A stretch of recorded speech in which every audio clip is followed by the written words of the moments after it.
Hi, I'm Michael Vossen, author of Radiant Tactics, and today we're going to cross-play our character that we've created for these demos into the micro-tactics battles. Micro-tactics battles kind of resemble a little bit, they can resemble a co-op Magic the Gathering game where you're kind of like battling creatures versus creatures. They also kind of resemble a little bit like a JRPG battles where you've got a small party and doing a number of quick encounters on kind of a world map. Radiant Tactics is the only game that gives you the flexibility to take characters from one style of game. We saw kind of like more of a Fire Emblem, Shining Force, Final Fantasy Tactics style and skill of game, and you're able to take the same characters, the same cards, and play them in. It gives you the flexibility to continue your progress playing vastly different styles. So we'll see how that goes today. You saw at the very start where you created Sophrona, this bold alchemist.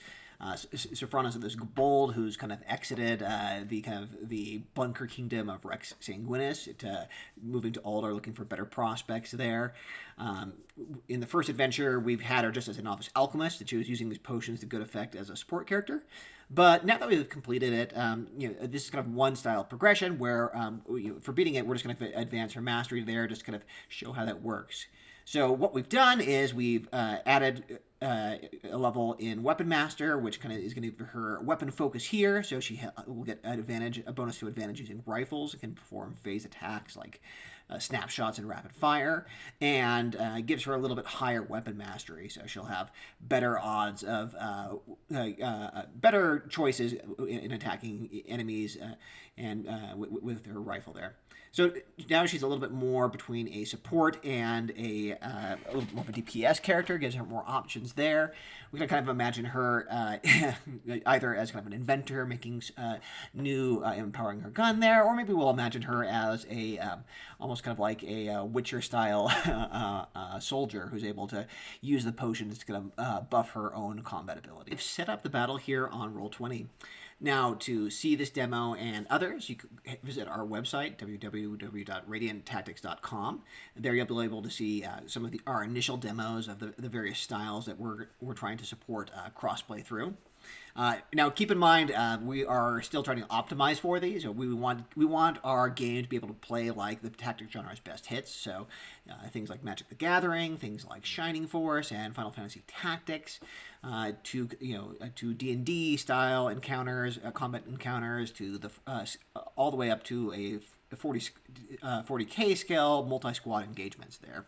We want to be able to support that all so that you have that flexibility to play the styles you want, newly de-siloed progression where you're able to kind of invent characters and keep progressing and telling stories and continuing them on whatever style you play, and the freedom to play with your circle of friends, whatever format people are free and available for, and have kind of are in the mood for, without losing that progress and continuation. So you'll notice in this style, this is a little bit more the style of cards set up against cards. We've got a couple rows here that characters are in, a front row, a middle row, and a back row. Front and middle here for the monsters. And that just kind of has a smaller scale movement and targeting.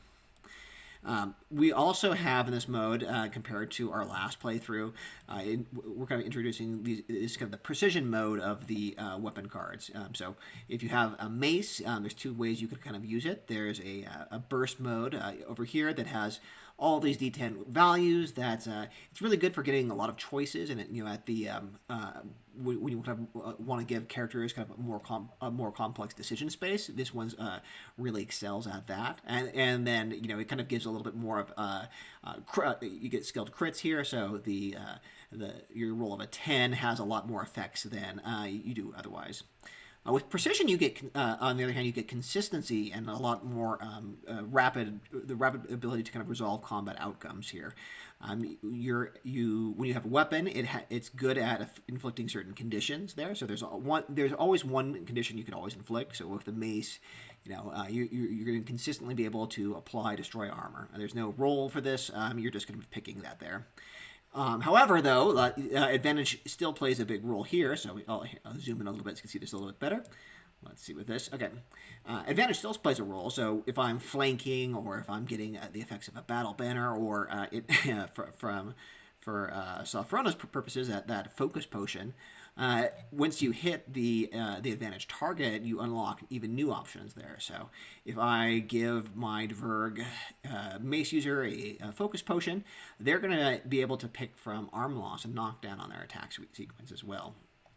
So that's how the kind of precision cards work.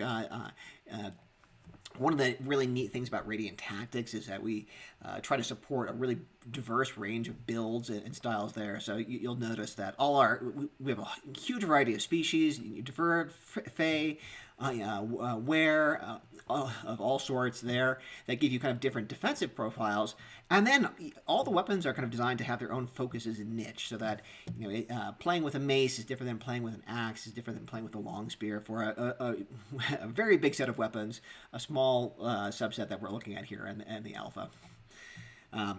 So we hope that this is going to enable a lot of builds, a lot of different unique character options there and character pathways, so that as you play these games, you're able to kind of progress by unlocking new styles, unlocking new builds, unlocking new ways to play your characters, and then create whole new squads that have combos that synergize. So this style also plays a little bit more rapidly, so we'll see how that works in practice. All right, tip is to have at the end of 3 turns, we need to have the most units in these front 2 rows. So front 2 rows, we've got the middle row and the front row. So our monsters right now have 3 on their side, and we have 3 on our side. We're exactly tied, and so we need to have kind of the most remaining at that end of round 3. Player's going to go first, and it retains that same light, medium, heavy. So our Dverg is up. Now he is going to move to, these guys are unengaged, but until somebody engages them, just for kind of range targeting purposes there. So our Dverg is going to use one of his moves to move up to engage the heavy skeleton, and he's going to make 2 attacks with that mace. Normally I'd roll for his attacks, but he's using the precision there, so I'm just going to use that. I have +1 advantage from just his general ability, so nothing unlocked outside the destroy armor. So I will just roll the 2 defensive saves for the armored skeleton. So let's see, it's tab saves here. So it's same as the other style. So I'm gonna make 2, and then we'll see what if anything he saves. So with the destroy armor, it's really only his dodge that we're kind of looking at for him to save. Dodge or block, but he doesn't have a shield. And 19 is way higher than 5, so he's failed both of those. So that is 4 armor down here. He's got a lot of armor to go, though, so it's gonna take a while for the mace to actually wear him down like that, but it does mean we are going to make it easier by that turn 3 if we want to go there. All right, so that's our light phase. Who else do we have in the light? Let's see, scroll down here. Oh, I have my Sophronia. Now, I probably using her. I want to do a potion and a shot for her. I kind of so I'll use her against the bat. I'm going to go ahead and she can buff herself now, and since I'm immune to that the effects of toxin of potions, I'm going to be a little bit greedy here and use the focus and the fury potion on her. So now that means I'm at +5 advantage, and I make 3 attacks total here. Now, when you're playing this mode with your characters, you kind of have a choice. So you can use the precision for you could go with your kind of like main characters, your heroic characters versus your general squad mates. You can kind of choose between which modes you want to use. I enjoy burst mode, but other people prefer that consistency there. It's just a little bit of a style choice there. So I'm gonna go ahead and use that with her rifle here. I am zoom in a little bit so I can see it better, and make those attacks. So first, start out by seeing at her range of options, 3, a 10, a 1, and 8. 3, 10, 1, and 8. So I can make 3 attacks, so I'm going to do that mortal wound and arm loss, and then she'll gain some poise, which really won't help her very much here. If she's getting flanked, then we're already in a problem. So here's how our vampire bat saves against that mortal wound. Gets full saves, but we'll see there. So for the mortal wound, it passes its dodge under that 11. So that's unfortunate. And then let's see about that arm loss. It fails its dodge there. So we have inflicted an arm loss against the bat. That means it's going to kind of, if it had a weapon in its hand, it would lose that attack. Right now, it's doesn't quite do much to units with those natural weapons like that. They're a little bit resistance to arm loss. But if I get a couple more, I could KO it, and it helps in the long run. So that is our character's turn. And we've got our little Fey Spearman. And so it's kind of a choice of who I want to help here. That's a lot of armor. I think I really want to be... one, I want to be kind of like keeping that bat off of us. And I want to be helping our friends out. So I'm just going to move our little necrotic Spearman over here and tag that zombie. Now I can attack from this position because I've got that spear with the reach there. And she has the precision one, so we'll just see what our options on. Ooh, interesting. If I'm the first one there, so I'm not actually flanking. I kind of need this gold to set that up more. But so in this case, I'll just throw a bleed at it there. And it's got its armor and dodge versus that. Rolling. Ooh, does not dodge, does not armor. So we get a little bit of bleed through. Nothing decisive, but will help. All right, so that's all our lights. Does the enemy have lights? Yes, they have the bat. Now in this one, the simple enemy AI, it's just going to move and attack the nearest. So this bat could, in some AI rules, it's got the fly movement, which let it kind of ignore attacks of opportunity and fly and target our range units back there, which would be really bad. But in this scenario, it's a pretty simple one. So it's going to go up here and attack our Fey. It has... and it's similar for the, this is one of the areas we're trying to optimize there. We kind of like the you don't know what the DPS is going to be on here versus, units always throwing out arm loss there. There's some nice aspects of the enemy being random, but it does kind of slow the play down a little bit too. So that's one of the areas of feedback we're looking for that you could help us optimize. 2 or 10. Ooh, mortal wound. Yike. Okay, Necrotic Fey, let's see if you can dodge this. We really need you. Yep, rolled the 7 under the 13. That's good. And didn't save anything else either. So good thing the dodge. That was a little unlucky. Unlucky. That would have been very unlucky there. All right, heavy phase. We got to go first. Yeah, we want to kind of get this zombie locked in here. We'll go ahead. We'll get a flank for this because our necrotic already engaged it. And so Archibald will have +1 from the flank. It's using the axe. Any gate unlock? No. But we can't. Here's the nice thing about these precision cards is that we can kind of pick the one we want. So arm loss. I definitely want to try to get around that 14 toughness by halving it, and it would be really good to lower its damage output. The claws are removed from the arm loss. They're on its 2 arms, whereas the bite is on its head. So not affected like that. A little bit of realism there. So let's see. I'm going to roll the save. Just roll the saves for the zombie. So first one, arm loss. Ooh, way over. That's 1 arm gone. All right. Second one, half a 6. Nope, 6 is still under 7. So it toughs out that other arm loss. But we did get 1 off there, so which is good because it's the enemy's turn, and that's 1 less incoming attack. All right. Order is just simple, left to right, top down, kind of like reading a book here is kind of the default way that enemy targeting goes on their turns. It's got 1 claw attack. We'll go ahead and roll that here. Advance. So it got a 5, which is a bleed effect. Is it advance? Oh, bleed and it gains a fury. Ooh. Which could be bad. I'm going to go ahead and use the red that. That means on its next attack sequence, it will get that extra attack and then kind of consume that fury charge. State of fury, then he kind of uses it out. We'll make our save for our bold here. 5. Ooh, good. Lots of armor here, and it dodges it too. So no bleed loss coming in here.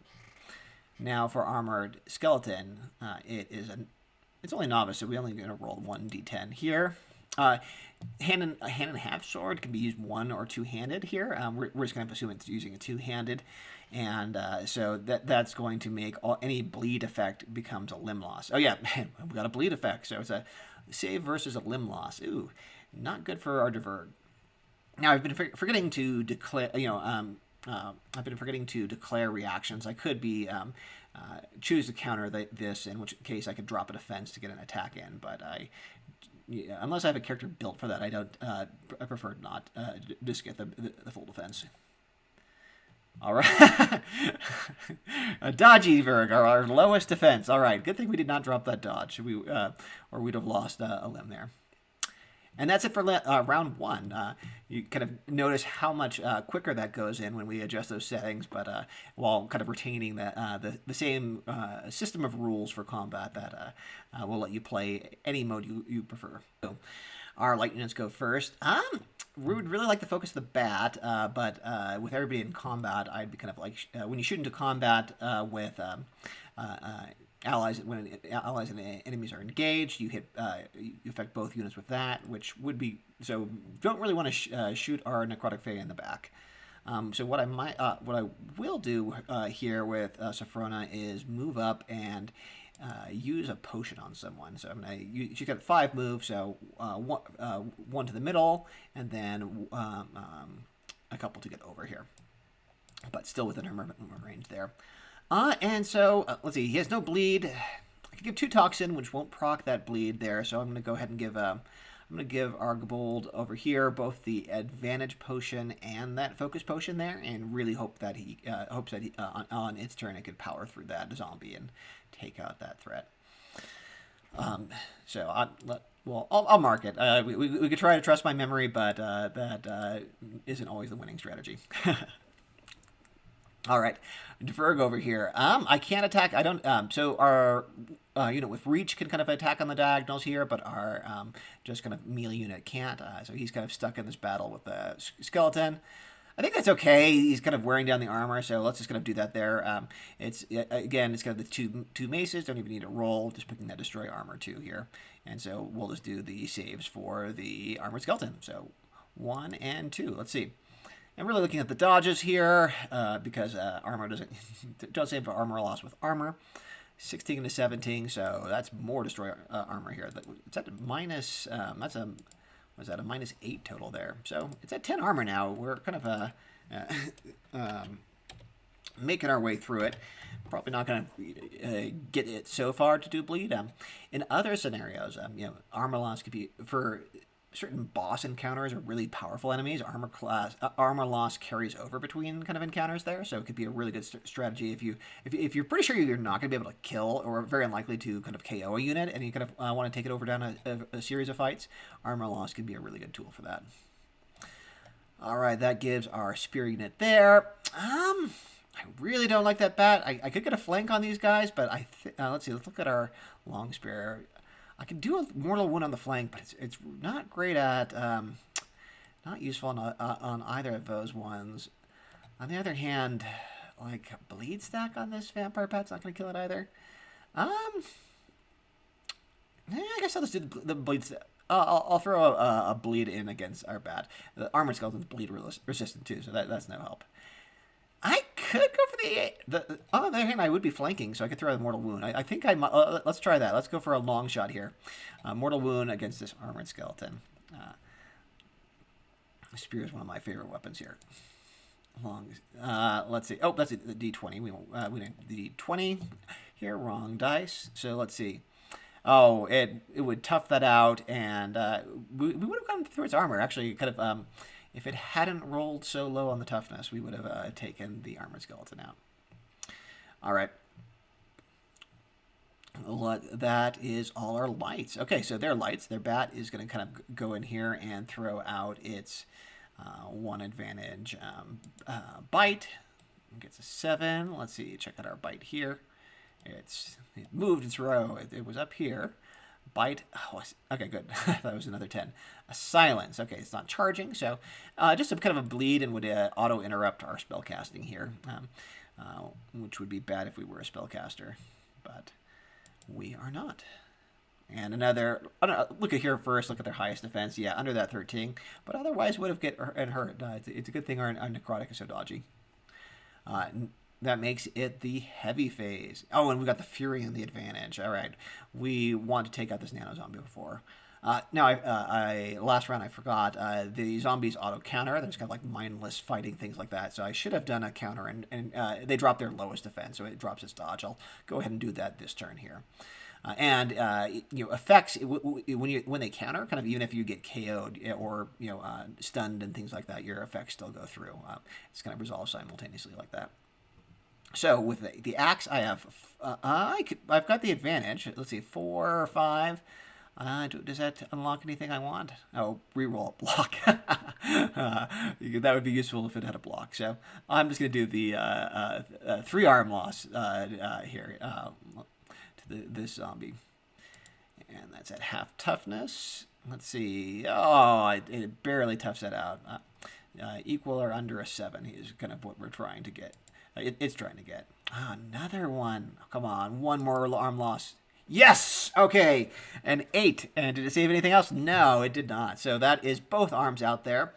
On its turn, that means it won't have any attacks. And then when, it's kind of an awkward position here. When units lose their, have no attacks, kind of they've lost kind of both arms, they don't count towards that capture weight, but they still can get in our way. So it kind of means that if our gold really wants to help flank this guy, he needs to take out the zombie all the way, even though it's kind of neutralized it as a threat. The zombie gets to make that counterattack, like I was saying. Those still go simultaneously, though, so we'll see what it's... I'll get to its advance. So 7 or a 3. 7 for the claw. So that's a bleed. Oh, and it has the point of fury, so it gets 2 attacks. So that is 2 bleed values incoming here. So 2 bleed coming at me. Let's make our Gabold saves. Dodges and armors. And, oh, good. All right. 9 is under the 12. Was looking like a bleed might go through. Not really the end of the world, but still annoying. Let's see. Oh, that's not end of turn 2. We've got the armored skeleton. So let's see. It's going to make its hand and a half sword attack. A 9. That's a special converts that to a arm loss. So let's have our Diverg try to dodge that or tough it out. Oh, good. 6. So the arm and leg loss are always at their half their toughness. So trying to get under that 7, equal under that 7, and we did. Otherwise, they're not the greatest matchup. All right, that is turn 2. Let's take a little stock of here on our objectives and such. We just need to have, we win if we have more units on, we capture the point if we have more on our side than they have their side, and then these first 2 rows here. The zombie's actually disabled now because of it's kind of lost its arms there, so it does not count towards that capturing purposes there, but still can be kind of annoying and get in the way. So basically just kind of need to survive this round. I really, if this was part of a kind of the Magic the Gathering style adventure, or and not a one-off there, we'd kind of be a little bit worried about the bleed and arm loss that can carry over between play here, but right now we're just looking to win. Okay, it is turn 3, light unit's turn. What I want to do, let's see, who's going to buff? It could be fun to give our mace unit a bunch of attacks. I wouldn't mind using that Fury Potion there. Would it advantage? Oh, I could get some knockdown. Let's try that. Let's try to give her the advantage. Our Diverg, the Focus Potion, which is going to take its advantage over that cap, and then I'm going to give the Diverg that Fury Potion. So I think that was +3 attacks. So that's 5 attacks total. Or was it +2? I guess play as +3 and look double check my cards later. So now I can split them between the effects here. So but I've kind of got to declare it first. So I'm gonna really don't want to take that loss here. I'm just gonna play it like I probably won't be able to kill this armored skeleton here. So I'm gonna throw out 2 knockdowns and then I'll throw out 2 arm losses there. Maybe one will come through. So let's see how that works on its defenses. So knockdown. Does it dodge it? Does it tough it out getting knocked down? Nope, it is just knocked down. All right, great. I mean, the second knockdown goes through. It doesn't kind of really stack on anything, unfortunately. But on these arm loss ones, we do kind of ignore its dodge. Its dodge is gone. So we're just going to look at that armor, that degraded armor, and the toughness save, which is actually pretty low. Okay, that one. Normally it would save, but we've already applied that -8 already there. So that means that this arm loss is going through. It has a two-handed weapon here, so it could still use it one-handed with no penalty, or with the two-handed ones, you could also just take kind of a disadvantage. It's at kind of like a -3 or -4 disadvantage to be kind of using them two-handed when you only have one arm available. Let's see if the second arm loss goes through too. Ooh, 9. Nope. So one arm loss here, but it's knocked down, so it's kind of basically out of the match here. We could kind of ignore it there. Our necrotic unit, don't need to really. These guys aren't a threat. Can't really flank this. We'll throw a bleed at it just for the sake of using an attack up there, but it dodges it, so no real effects there. Their light unit. Okay, so here's kind of perhaps a scary one. We'll see what the bat's bite does. It's a 9. Oh, that 10 is a mortal ruin. And, ooh, I should have been re-rolling the dodge. Whoopsie. That's what we see what I mean by the burst having a little bit more powerful effects here. That happens when you're kind of playing quickly like this. So let's do that. Ooh, and I don't dodge it either. Or save it. Oh, no. That is very unlucky. Okay, so our unit got a unlucky KO by this bat here. Puts him a little bit on even terms. Luckily, I still think I'm ahead. And it'll work out. That makes it our heavy turn. I'll get KO'd unit.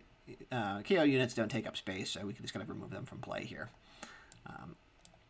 All right. Sorry, Necrotic Spearman. You did really, really well. This does free up our Gabold to make a move here, and the zombie doesn't have anything to make an attack of opportunity with. So I lost that focus and fury though because it consumed them on its last attack sequence. Let's see if we can get a rebuttal in here, though. We'll see. We'll make its 2 axe attacks. I'm going to throw 2 arm losses out now because the vampire bat already suffered 1 there. So let's see how the bat does against that. Oh, it dodges the first one. Dodges the second one. Oh, no, we have not avenged our knocked out comrade. Now, in a lot of the continuation play, there's usually ways to kind of revive your allies who get knocked out with heroic characters. They can, like our Sophrona here, they could just kind of take a penalty to their stats to auto recover there, and then part of the strategy can be taking a medic unit along, which lets you kind of recover units at the end of the battle. But for our ones, unfortunately, our spearman is out until our unit, basically our squad, gets back to town and such. Let's see. Anybody left? Armored unit is stunned. So that's the end of turn 3. We counted up. Zombie has been disabled because of that arm loss there. So it's only 2 to the 3 on our point. And so we win. All right, that is the playthrough. As you can see in this micro tactics mode, when we kind of adjust the settings a little bit, it can play a whole lot faster with a kind of a different feel there. And so this is kind of one of the ways that we try to scale our battle. Our scale is let you use the same units and kind of scale the speed of play the battle so that you can enjoy your units in kind of whatever game style you like to play. Please like or share our video if you enjoyed this. We're looking for people who are interested in helping us develop and perfect and improve the system. We've got this cool vision about crossplay, but we need your help, your input in optimizing our play to kind of reach that vision. You can play these demos by visiting our website, www.radianttactics.com. We have a Patreon too. If you want to be a paid supporter, we're thankful for everybody who donates and helps sustain our development that way. And I think that's it for today. Have a good one. Cheers.